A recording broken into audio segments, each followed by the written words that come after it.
Welcome to today's episode of the Kianistan podcast. My guest today is Professor Nicolai Petro. Professor Petro is a professor of comparative and international politics at the University of Rhode Island. He specializes in Russian politics and the war in Ukraine and has written a number of books on this topic, which is why I'm so keen to talk to him today. Before we do get started with the interview, please can I ask, if you haven't subscribed to the channel already, then please do go ahead and do so. It really helps us with the Google algorithm. It helps the show get a further reach on YouTube. And it'll help you to stay on top of these weekly interviews we do with these esteemed guests, just like this one today. Professor Petro, thank you so much for joining us. Thank you for having me. Brilliant. Professor, before we get started, would you like to just take a moment to tell us a bit about your background? Well, what are you interested in? I'm interested in your most recent books, which is where I wanted to start the conversation. So maybe you can talk about that a little bit. So after spending several years visiting Ukraine and living there for 2 years, I wanted to dig deeper into the root causes of the conflicts that I was seeing there, that I had witnessed during the critical years of 2013 and 2014, living in the port city of Odessa, Ukraine. And I couldn't get a good theoretical framework that would explain the tensions that I was seeing discussed in the local media and just generally in Ukraine while I was there. And it wasn't until I came across a book called The Tragic View of Politics by Richard Ned Lebeau that I thought of taking a look at classical Greek tragedy as a way to understand the evolution of politics, of political issues. Now, Professor Lebeau's book deals with international relations, and he looks at in subsequent chapters, starting with Thucydides' Peloponnesian War, but then he moves to Clausewitz and he moves to Hans Morgenthau, so into the contemporary era. But it struck me that the issue of politics for the Greeks was at the cusp of both domestic and international relations, because the Peloponnesian War was a conflict among rival city-states who nevertheless saw themselves as being part of a larger Greek cultural community. In fact, that distinguished themselves from the rest of the world, which they called barbarians. But while that war, that 2 decades long war was going on, it also involved external actors, most notably the Persians. But there were all sorts of escapades, things like that, and brief periods of peace interrupted the wars. Anyway, I saw this as an interesting model for 2 reasons. One, because it was a way of explaining conflict among brothers, conflict among people who came basically from an original stock, from a long common inheritance. Too relevant. Head divide. That was one issue. And secondly, I was particularly struck that tragedy was not at all what it has come to be seen as today, which is simply a synonym for something bad. For the Greeks, it was therapy. So the Greeks instituted a series of civic festivals, which were held annually, called the Dionysia. And in those festivals, they had a competition 3 tragedies and one comedy. And the citizens and the jury voted for the winner, so to speak, of the best play of that year. And in doing so, it was considered a form of social therapy, because issues that would not commonly be discussed in public, such as the Peloponnesian War itself, different scandals in Athens that were going on, corruption issues, the ostracism of this or that political leader, these were referred to indirectly, but quite obviously, in the plays themselves. And so the populace, which participated in the plays, it is estimated that in all likelihood, the vast majority of Athenian citizens attended these plays. They were a very big deal in their preparation and their execution. They were debated, and there were different factions among the observers of the plays. So it was a raucous event, more like a political convention, really, than the way we think of plays today, taking place in quiet, somber theaters in the dark. No, it was a raucous affair. And in this way, some of the tensions of society and some of the most important issues of society came to be publicly debated. And that was a good thing for Athenian democracy as a whole. And so I thought in 2 ways, this would be beneficial for Ukraine. One, because there was an introspective element to why did this happen to us? Why are we suffering in this way? Why is Ukrainian society split? Just like Greek society was split at that time. And secondly, what would actually serve to heal? Because war doesn't heal, war destroys. War might lead to an outcome, but the outcome is always destruction, never healing.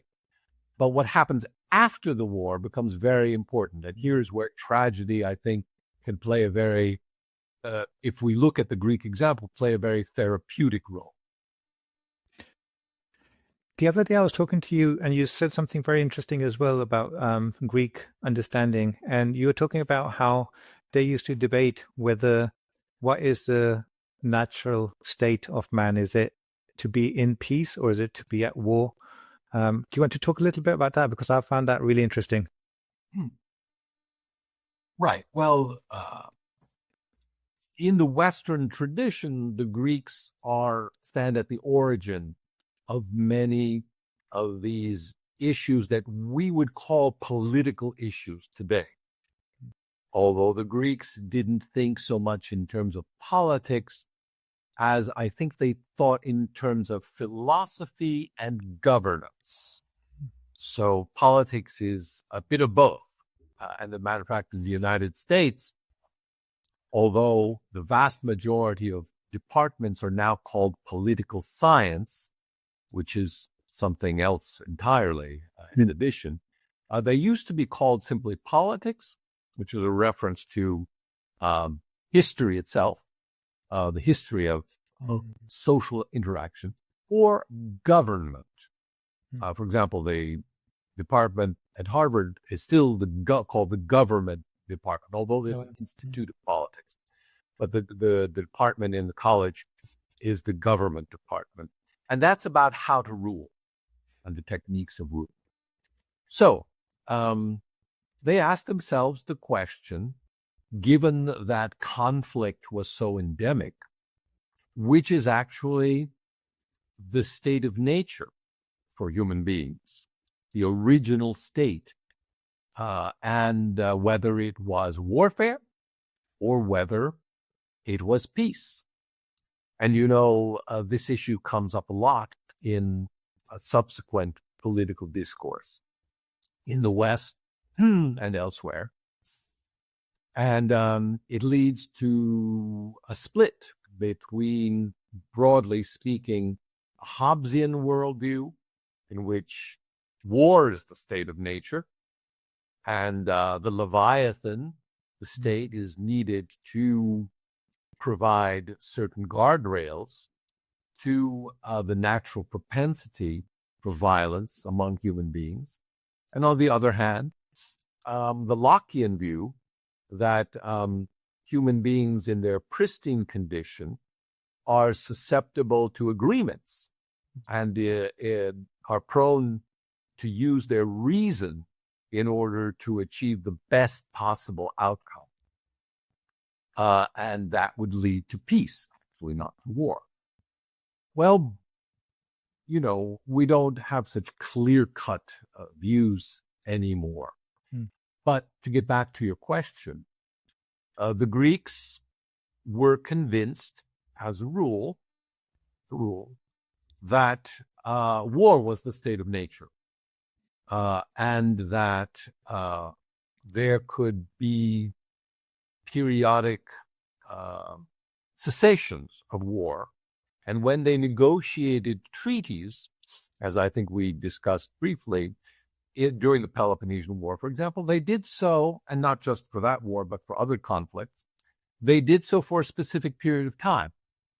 I suppose because they understood very well that circumstances and leaders change, so that the conditions under which the current treaty might not apply in the future. It becomes popular in Europe toward the latter half of the Middle Ages, let's say the 17th and 18th century. You begin to have treaties of perpetual peace and, assertions that we shall never again go to war. But not a single one of those treaties has held up for very long. Not to mention, of course, the League of Nations, which was also designed, as well as the initial peace treaty of The Hague, which was initiated by Tsar Nicholas II, and had most European countries sign on to it, again, abolishing war. There have been a number of abolitions of war which have always led to war. Yes, I found that very interesting as well, the Greek understanding of war and peace, because it just reminded me, in the Quran it says that, and I'll paraphrase, that when God informed the angels that he's creating this creation called man, humans, the angels couldn't understand, and they said to God that we worship you day and night. So what is the need to create this creation, which is only going to bring war and destruction to the world? And in reply, God said that I know that which you know not. So he didn't deny that mankind's nature is that of war, but that there is a deeper understanding behind it, which God knows best. So I kind of thought that was really interesting what you were saying there. Also, Professor, so you said you were in Russia in 2013, 2014. Those were very... Ukraine, then. You were in Ukraine. Oh, wow. Because those were very crucial years. Yeah. There was a lot going on at that time.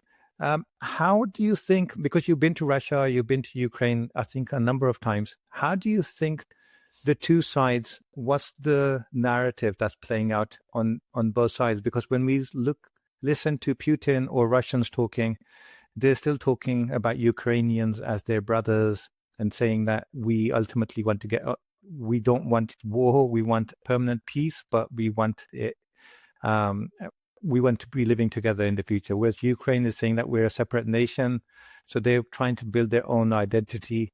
How did you see this play out on the ground in Ukraine and in Russia during your visits back then and now? Well, the situation has evolved since 2013.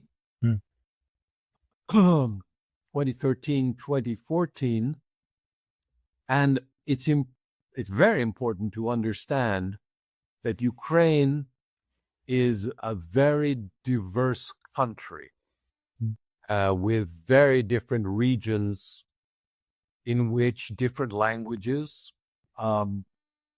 become predominant depending on the region.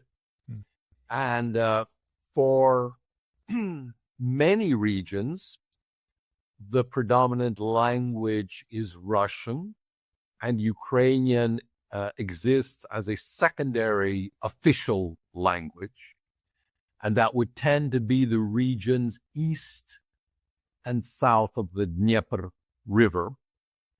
In the center, what's called the center, so that's immediately west of the Dnieper, you have a mixture of Russian and English that is often spoken without a very good and clear grammatical norms. So it's a patois known as Surgic. And then there are the four westernmost regions of Ukraine, which joined the Soviet Union during World War II. So later than the Ukrainian Soviet Socialist Republic was for. And that is where Ukrainian is the overwhelmingly spoken language. Although particularly in major cities there, as well as throughout the rest of Ukraine, Russian, again, is the dominant language. And in Western Ukraine is commonly understood. And then there is a small part of southwestern Ukraine where Hungarian is the predominant language. Oh, wow. Although, again, Russian and Ukrainian are both understood. So this is a patchwork nation to which different regions have been added throughout the 20th century. That's fair to say.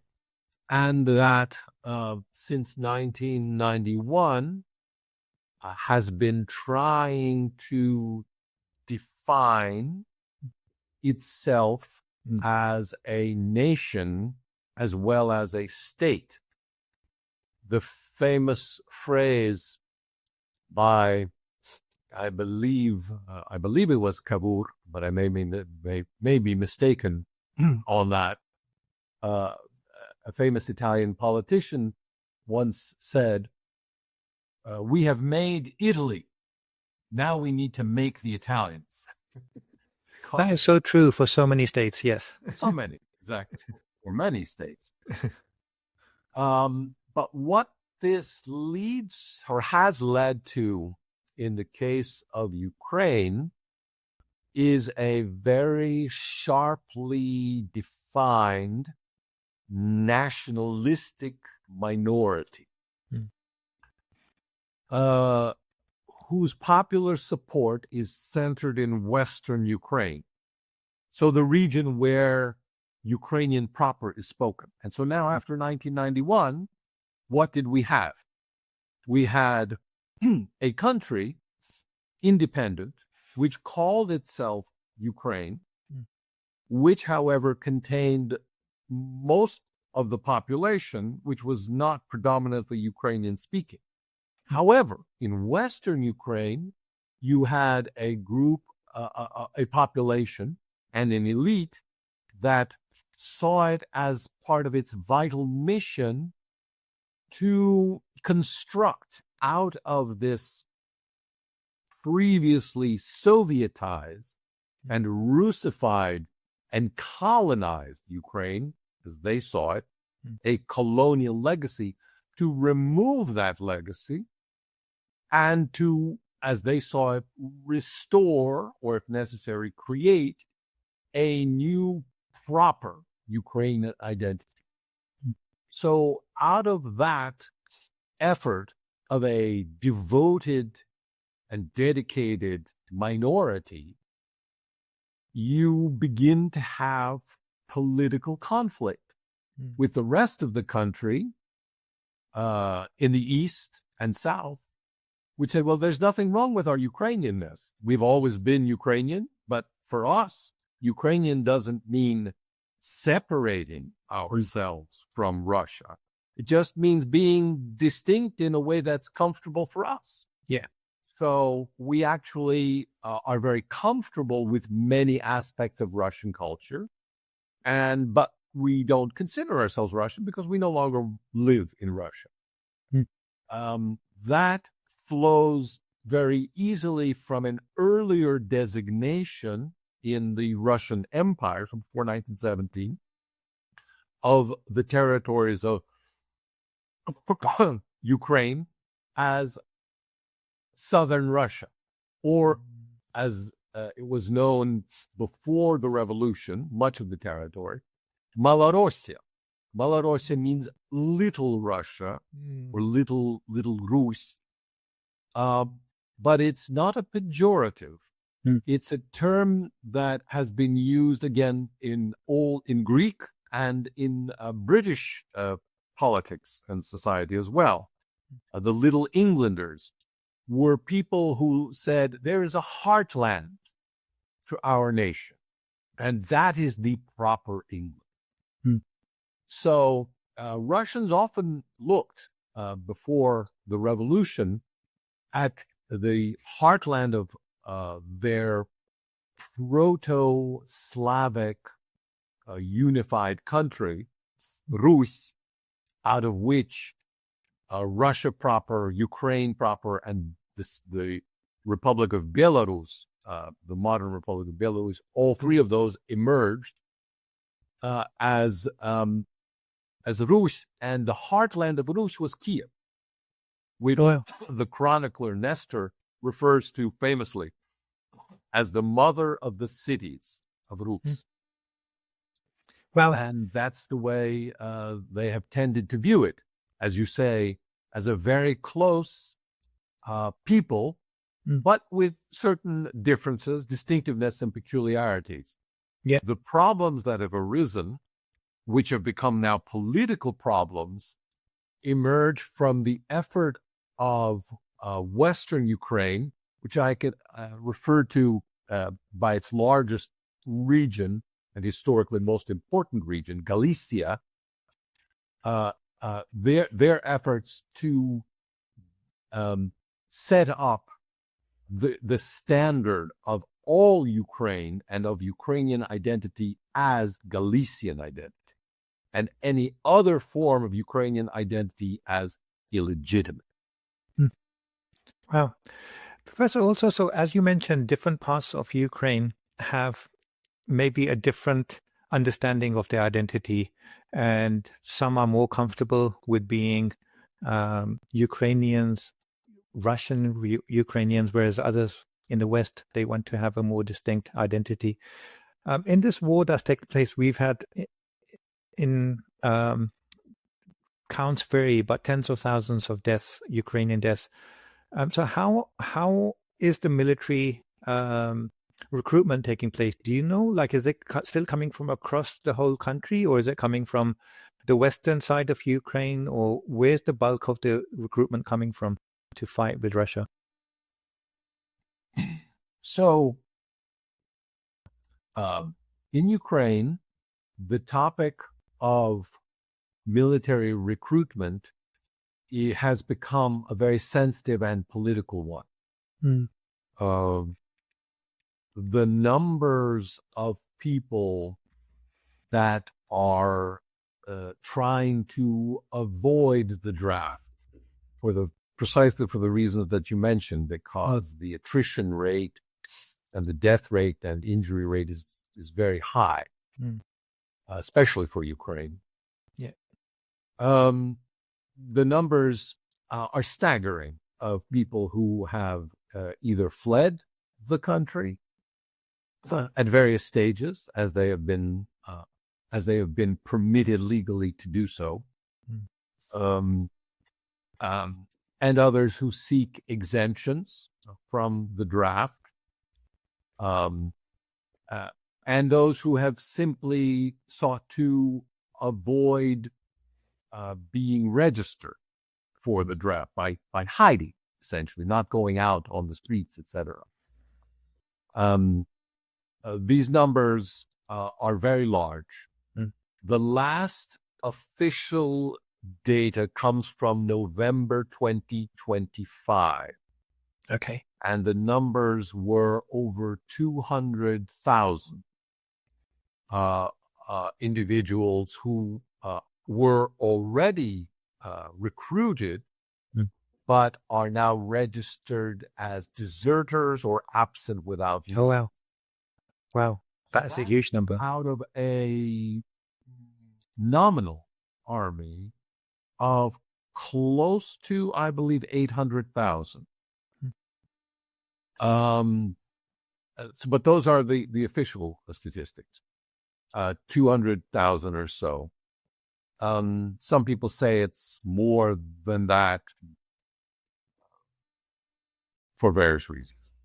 It would be interesting to know whether Let me just add to that after November, these numbers have been going up dramatically, began to rise dramatically in 2025, reaching their high point at the end of 2025.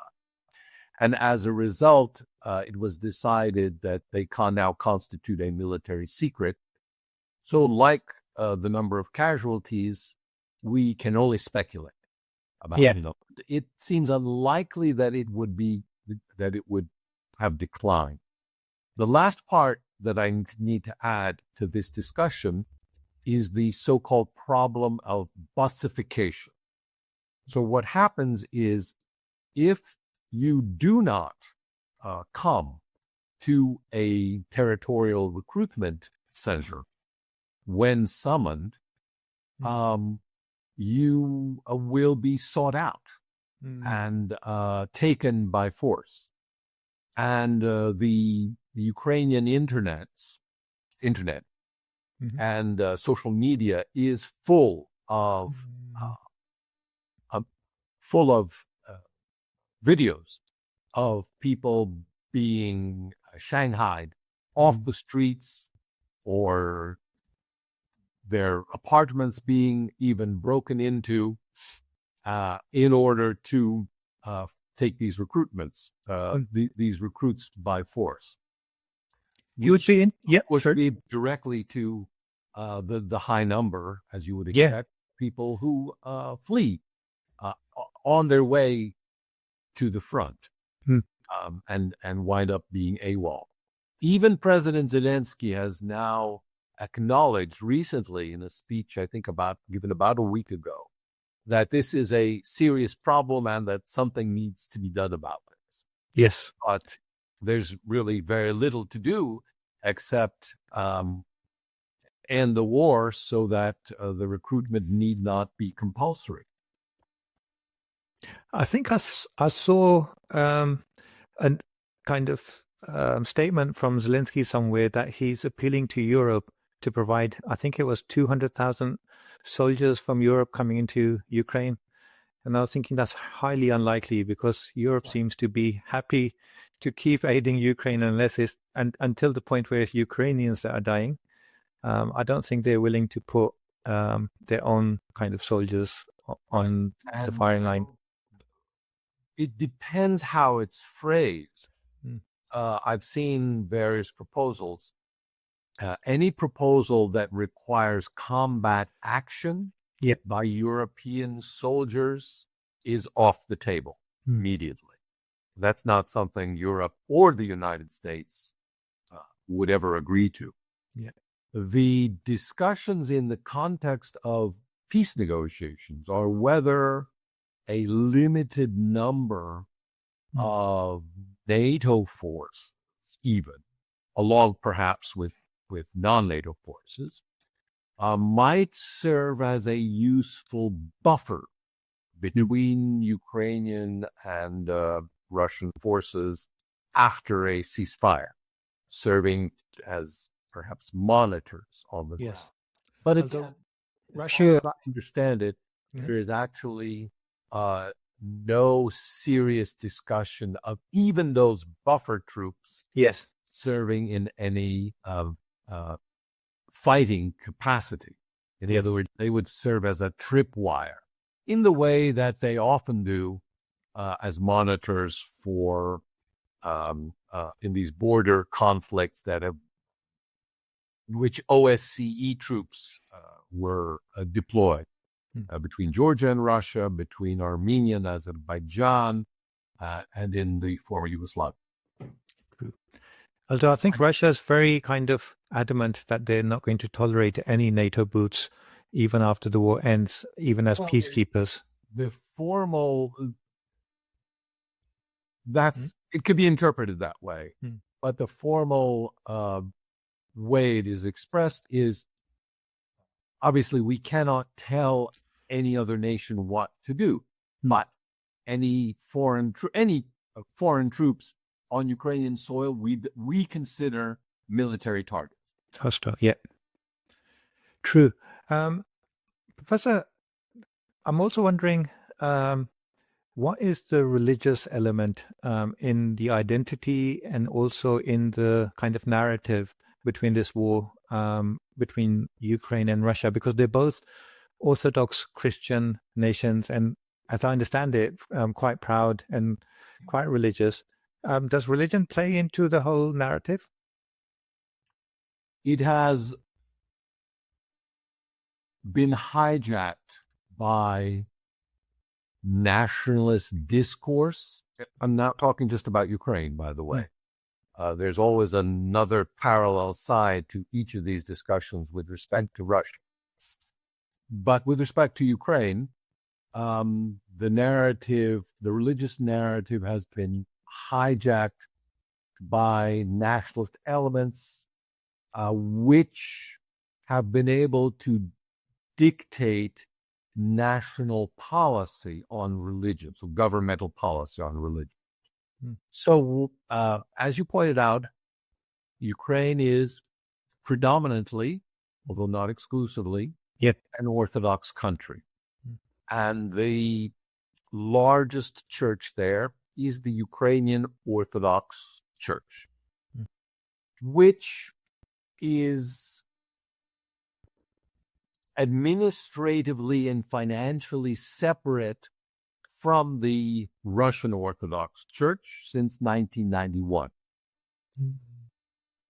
So, however, it is in communion liturgically with the Orthodox world and with the Russian Orthodox Church. I see. So it is, in other words, in a Christian communion. It is. I don't know how else to explain it. They see each other as brothers, as Christians who are even enemies are obliged to do. At least there's true, very true. So what happened in 2019? No, before that, was that there was a splinter group that set itself up as the Ukrainian Orthodox Church Kievan Patriarchate under Metropolitan and later self-proclaimed Patriarch Philadelphia. So they had a small following, and they existed for a number of years. Then the issue became politically relevant in Ukrainian politics in 2019, when then President Poroshenko was running for office. And to make a long story short, his political campaign boiled down to a 3-word slogan, Arma Mova Vira, which means the army, the faith, and the language. Our language and faith. Interesting. Just to focus on the faith part, he insisted on the need to create a distinct Ukrainian Orthodox Church. This is not easy to do given apostolic succession. So you literally need to be anointed by another church and allowed to go administratively your separate way. And the Ukrainian Orthodox Church would seem to have fulfilled that obligation from the state's perspective, at least. But the problem for Poroshenko, the president, was that the Ukrainian Orthodox Church was not being sufficiently critical of Russia. They were saying that we need to end this war because it is, in fact, a fratricidal war, and Russians and Ukrainians should not be fighting each other. Yeah. They condemned the Russian invasion, but they also said that we need to work out a way of restoring our Christian unity again, and of establishing peace. That is our mission, not separating forever, but ultimately overcoming separation. Yeah, and not just with Russia, obviously. This is a broader Christian message, but it irked President Poroshenko that it did not allow him, and it seemed to undermine his electoral campaign. So he staked a lot in his electoral campaign on promoting an indigenous, what would have to be called a state-sponsored version of a Ukrainian Orthodox Church. And in doing so, he obtained the support of the senior cleric of the Orthodox community, not a pope. He doesn't have that authority, but by honor, I would say, the person known as the ecumenical patriarch Bartholomew in Constantinople holds a place of reverence in the Orthodox hierarchy. And Bartholomew actually has no constituency because the Middle East is no longer predominantly his canonical territory, no longer predominantly Christian. So this offered the patriarch Patriarch Bartholomew, a unique opportunity to establish his authority over a large flock and presence. And he therefore acceded to Poroshenko's request to assume authority over a new Ukrainian Orthodox Church, which has a very similar name, but is actually the Orthodox Church of Ukraine now. So I'll just call it New Church and Old Church. So the new church was formed on the basis of the new Orthodox Church, was formed on the basis of the Kievan Patriarch and a few other smaller autocephalous groups. And out of this became a new state-sponsored church that is under the supervision of the Patriarch of Constantinople. It's an interesting twist, if you think about it, because what Ukrainians sought, at least according to Poroshenko, was their own patriarch, the patriarch being the affirmation of autocephaly, self-governance in a territory. So they allowed, there was a patriarch, but that patriarch was not widely recognized in the Orthodox world. And as a result, they now, however, do not have a patriarch in Ukraine. They have a metropolitan of Kiev, Mr. Dumienka, Epiphany, who is under the authority of the Patriarch of Constantinople. So it would seem to be a step backward in terms of their autocephaly. But this is now the church that both under Poroshenko and now more recently and more aggressively under President Zelensky has been promoted as the only true church. So the the canonical old Ukrainian Orthodox Church has been stripped of its authority. It is no longer legally the Ukrainian Orthodox Church. It is supposed to be referred to as the Russian Orthodox Church in Ukraine, but it has rejected this terminology and does not use it.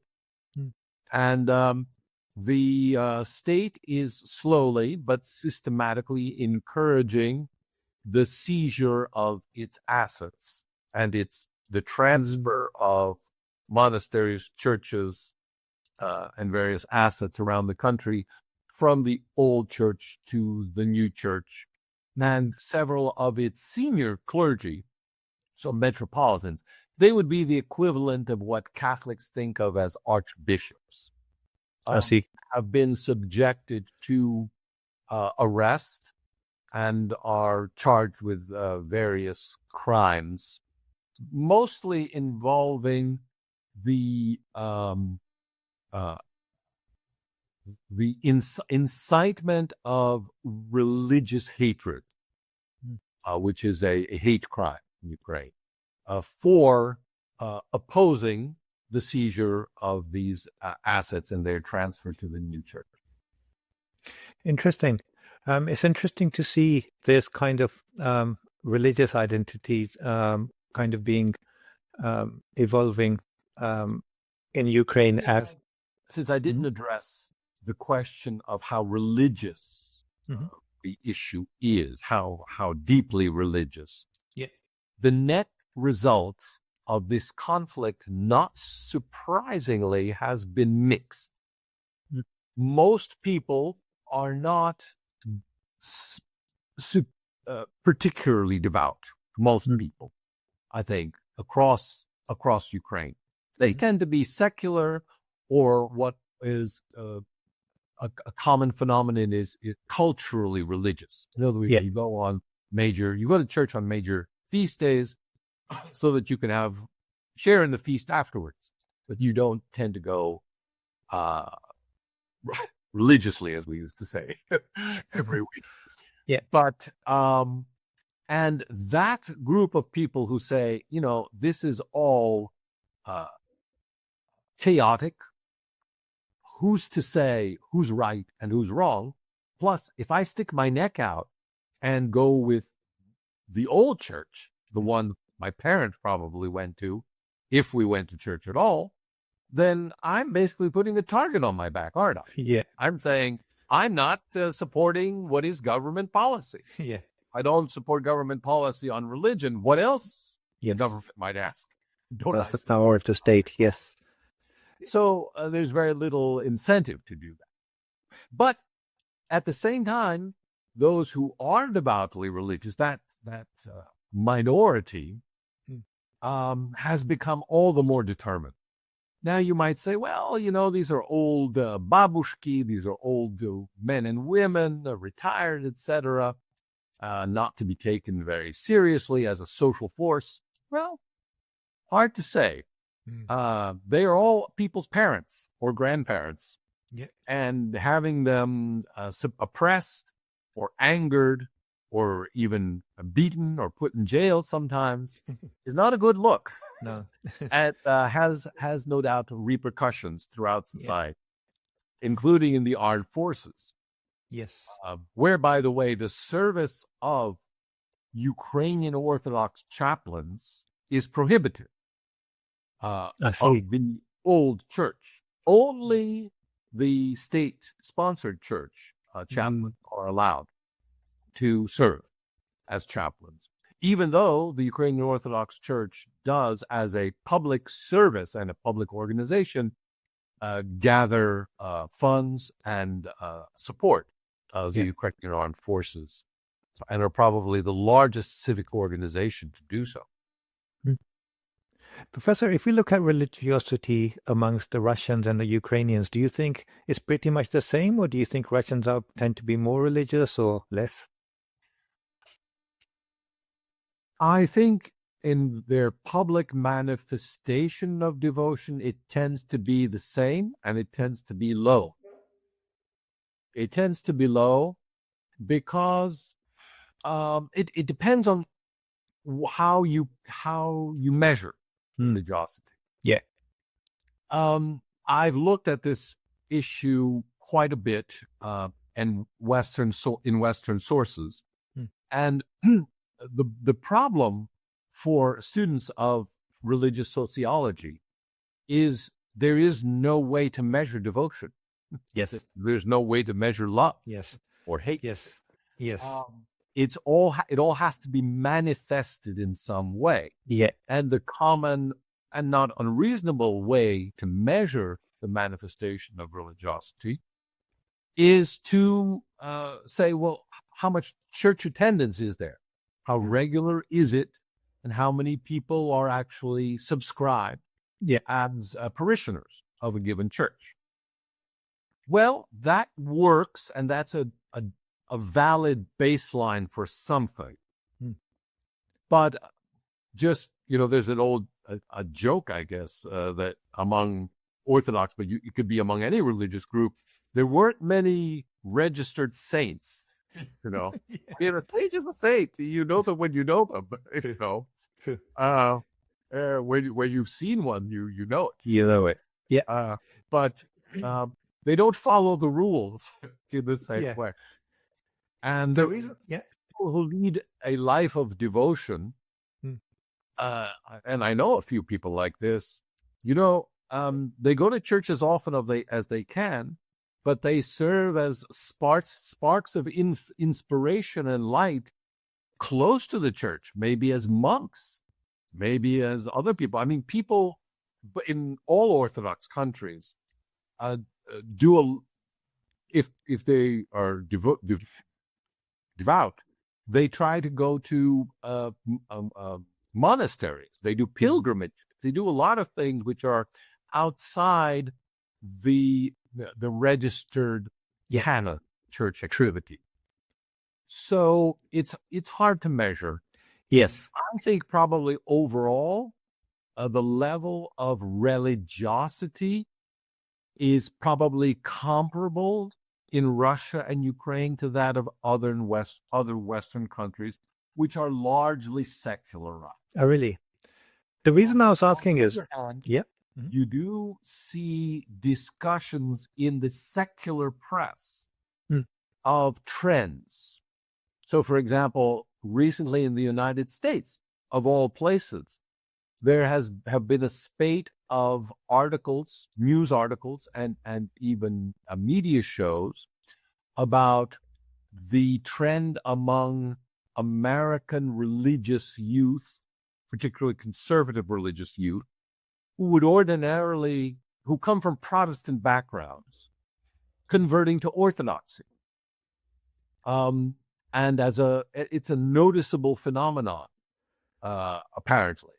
And it's been discussed as the people are asking why, and the common answer is that modern Protestantism doesn't speak to them with the same depth and authority that the ancient Orthodox tradition, which it sees itself as going back to the original Church of Christ. Sure. Believes, it has that traditional outlook and faith. I remember one bishop saying, in terms of modernity, what does the church have to offer to modern people? And he answered, well, the only thing you need to know about the church is that the most important thing that has ever happened was. In other words, it occurred back then. It's already happened. Yeah. Yes. Everything else is secondary. So true. Hyperlift of priority is according to the hierarchy. Yeah.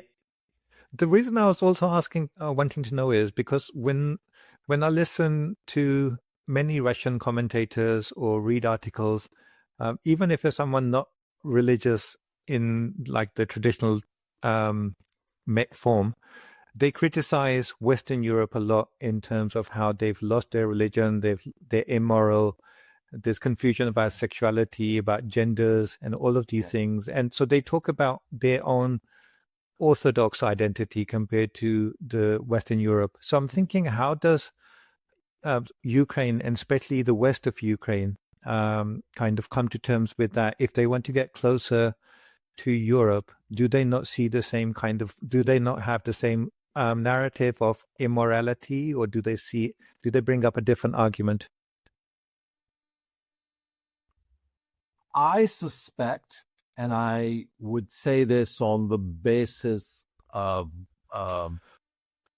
the doctrines of the Orthodox and the Greek Catholic Church, which is very popular in Western Ukraine, that they tend to be conservative. They tend to have a conservative outlook, not unlike their Orthodox brothers. Yeah. But that's something separable from military assistance.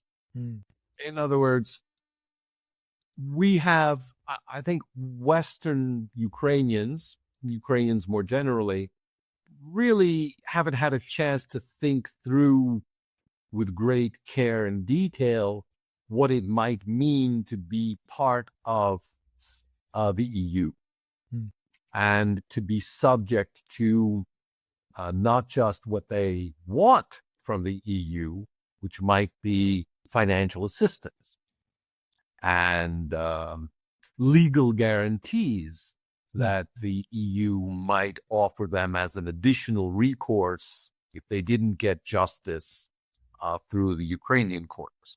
Yep. But what, they want that. What they don't want, and they wouldn't be unique in this, there are many European societies that seem to not want this as well, or European parties that don't want this as well. They don't want the kind of secularism necessarily to the degree that it is common in Western Europe. And from the secularism, the sense of moral lack of moral clarity, at least from a Orthodox perspective or from a traditional religious perspective. The lack of moral clarity that stems from a secular attitude in which we should all have equal rights regardless of our individual characteristics and social characteristics. Yeah. In fact, the conservative view would be to counter that view in which everything is allowed, and arguing that out of this allowance, there will be greater participation, and out of greater participation per se comes a better society. The conservative view is always, no, a better society comes from a properly structured society in which specific hierarchies are given privilege. So we want specific values to be privileged over other values, both in their people's individual lives, although there's greater tolerance if you keep, certain activities to yourself. But in public, we want the type of actions that promote a better life, a better community, a better social coherence, not greater division. And that means greater social coherence under a particular set of shared values, which should be encouraged. And so there's a melding there of the church would do the social engineering and the state, or let's say the spiritual engineering, whereas the state does the social engineering. And this is an ancient formula, Christian view that goes back to the Emperor Justinian of symphonia, harmony between church and state, which is very different from the separation of church and state that Western secular society has advocated, I would say, since the 1700s. That's so interesting. Professor, the more we discuss this Ukrainian war, the more I completely agree that it does look more and more like a Greek tragedy. And if that is the case, and if you look at all of the players involved, Russia, Ukraine, Europe, America, if it is a Greek tragedy, is it inevitable that it's going to be a catastrophic end, a tragic end from all points of views, or is there something positive that can be kind of gained from it? Tragedy is not the same thing as a bad outcome. As you mentioned, yeah. Tragedy is something that I see that results, if properly understood, in redemption. Or the Greeks like to use the word catharsis. In other words, what was the purpose of showing a family violence, for example, or revenge taking place over several generations? What was the purpose of seeing that? The purpose was not to feel better than the people on the stage or to look down on them. The purpose was to see how easy it would be to allow oneself to give in to revenge, and that the consequences of taking revenge on one's enemies would be to perpetuate the cycle of violence through your children and perhaps even grandchildren, etc. So we don't want that violence that we are now in the midst of, to be carried forward and foisted upon our children and our successor generations. And tragedy shows us not just the consequences, but ultimately the solution as well. And it's this solution that we need to pay attention to, because it involves the recognition of the fact that without a change in our attitudes, specifically toward our enemies, we are indeed doomed. But many people, if not all, can see a way out. And when that happens, when they turn inward and undergo what the Greeks called a catharsis, an emptying of the soul of all the hate they have accumulated, then an entirely new set of possibilities in society emerges from that. And what's important in the context of Greek tragedy, which I think is very relevant for Ukraine, is that it's not only the people that the state labels as enemies, most obviously our external enemies, the Russians, for example, or the Ukrainians, but also we need to overcome the hatred of our fellow Ukrainians who, for whatever reasons, were not on our side in this fight. Or it's not even a fight necessarily for survival, but simply they wanted to be with Russia or to be separate, have a separate political life from Ukraine. The origins of this war go back to 2014, the Maidan Revolution. Yeah. And at that point, we know two things happened. One, first, was the separation of Crimea.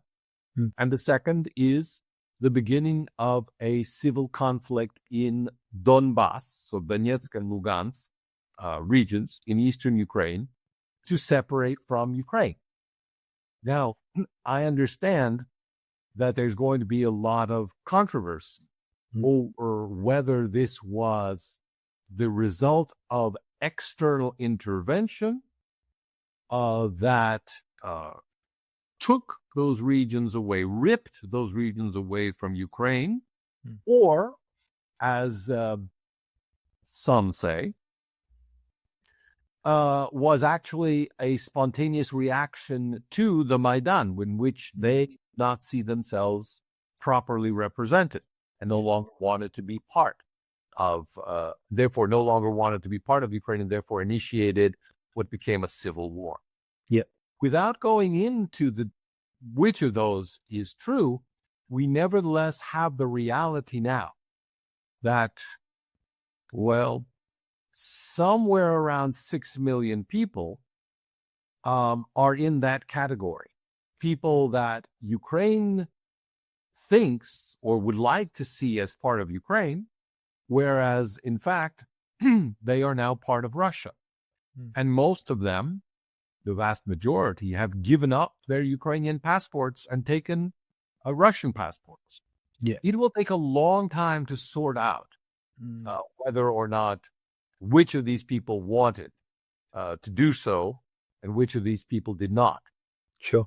But there is a common point of view among the minority political parties, the opposition political parties in Ukraine, but also some members of the ruling party have said, well, we really need to accept that anyone who wanted to leave eastern Ukraine and southern Ukraine and come to Ukraine over the past 10 years had an opportunity to do so. And the fact they did not should tell us something. And I think that's a good step toward a reasonable resolution of the situation. Sure. Professor, so President Trump, when he was in his election campaign, he said that he could end this war in one day and maybe just by one telephone call. And it's now been a year since he's been in power. And maybe he could have ended the war, but to do that, he would have had to completely withdraw support for Ukraine and Europe. But when he's trying to balance the three, Russia, Ukraine, Europe, realistically speaking, where do you think things are going to settle at the end? Who's going to have to give up what? No, you're asking me what the final peace agreement will look like. It could be. I don't know.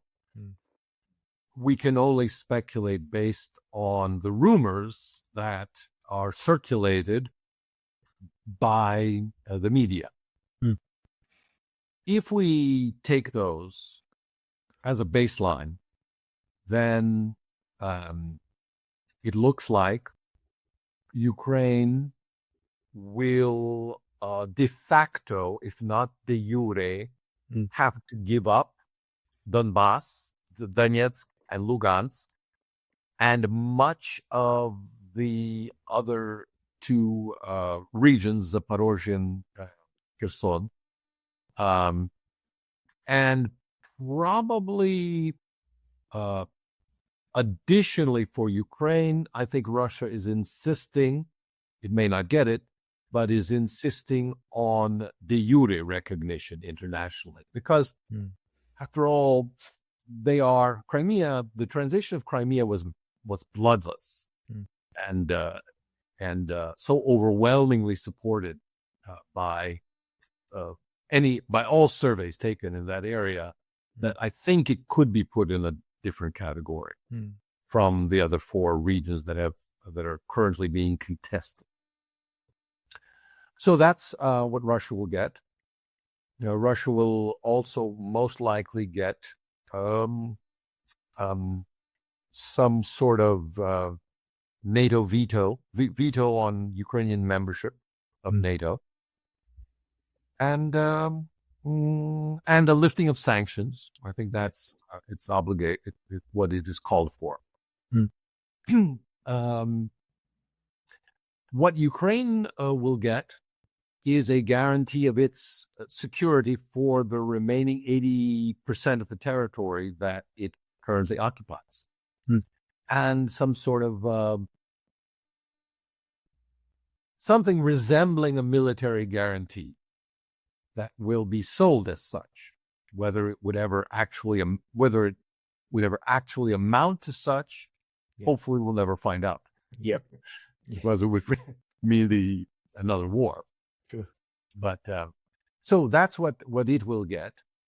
And it will also, Ukraine will claim victory by not recognizing formally the territorial annexation of the 4 regions, and perhaps not even Crimea, although that probably won't matter, or it will matter as little as it did before 2020 for the international community.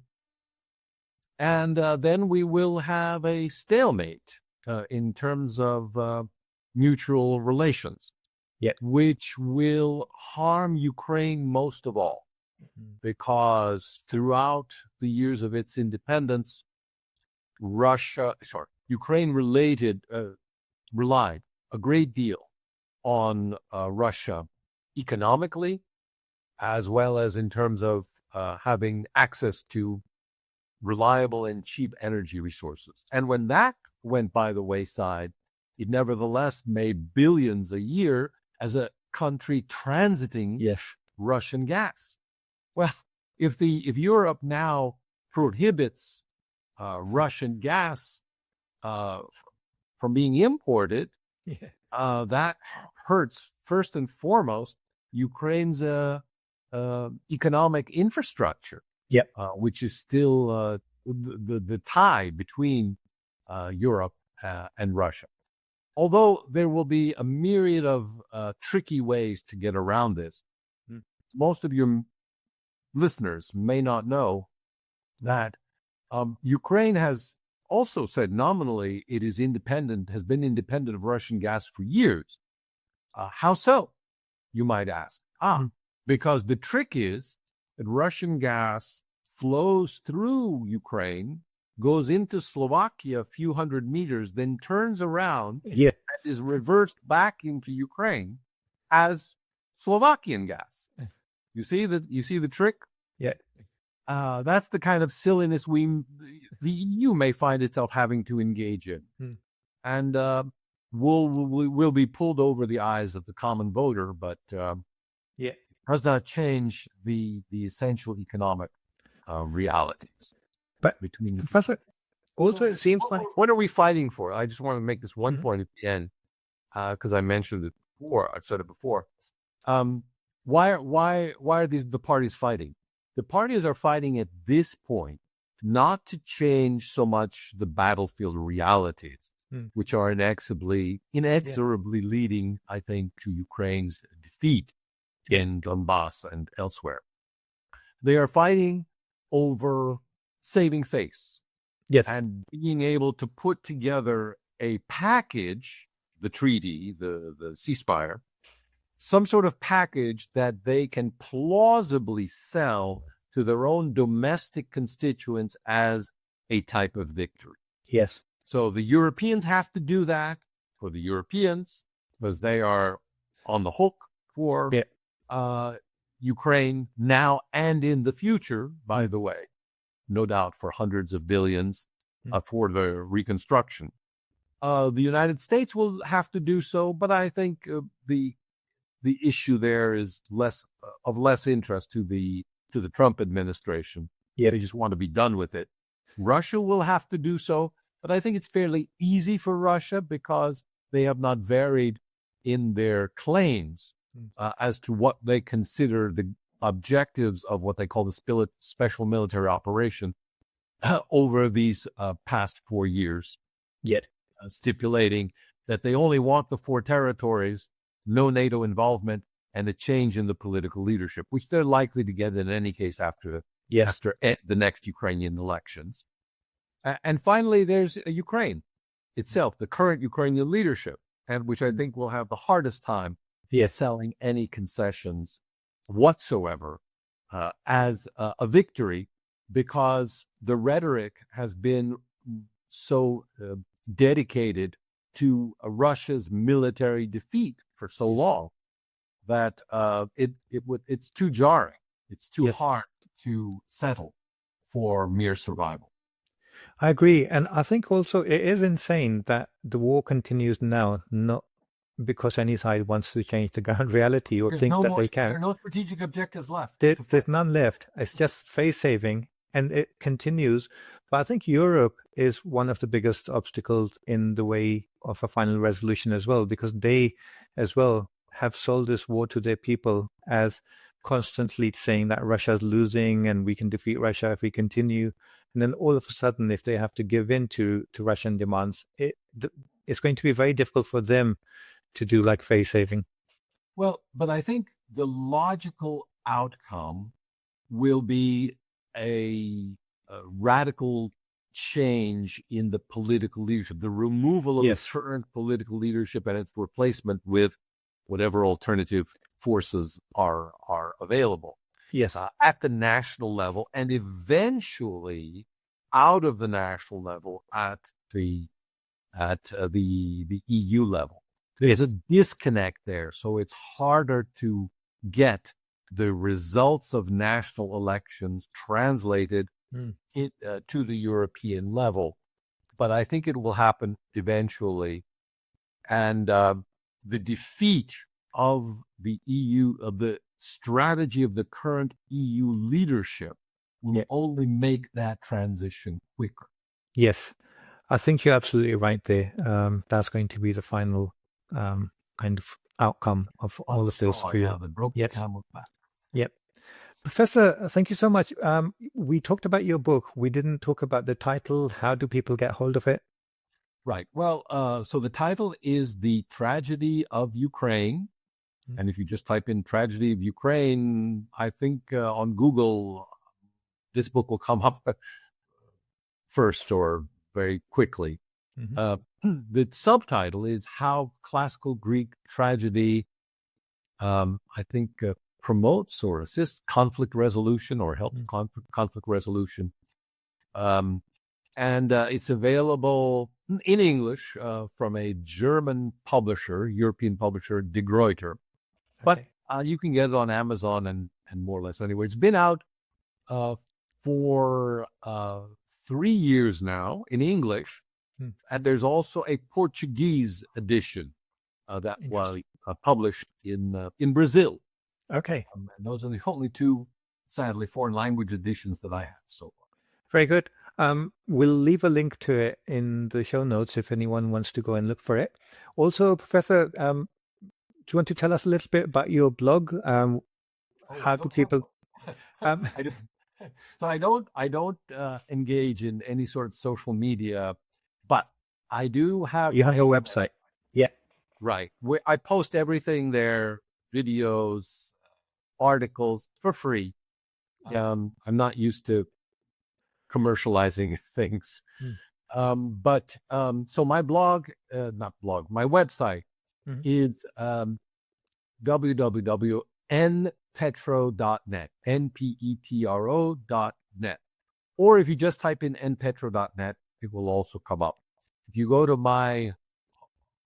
the website of the University of Rhode Island political science page and look for my website, it's also the website that comes up there is my website. Brilliant. I will definitely leave a link to that as well. Thank you so much for your time today and your insights. It's been a pleasure speaking with you, and hopefully we'll have you back again soon. Thank you. Hey there. I hope you're enjoying this episode. Let me just take a moment to introduce our sponsors for today. This episode is kindly being sponsored by the Worldwide Listings Company Limited, or WLC for short. WLC is a complete A to Z Amazon account management service. So if you're looking to start an e-commerce business, or you already have a business that you want to take to the next level, then get in touch and WLC will be able to help. Just for transparency purposes, let me also mention that WLC is a company that I personally created and am a director of. So when you get in touch with WLC, you will be speaking with directly myself or my team, and we very much look forward to speaking with you to see how we can serve your needs.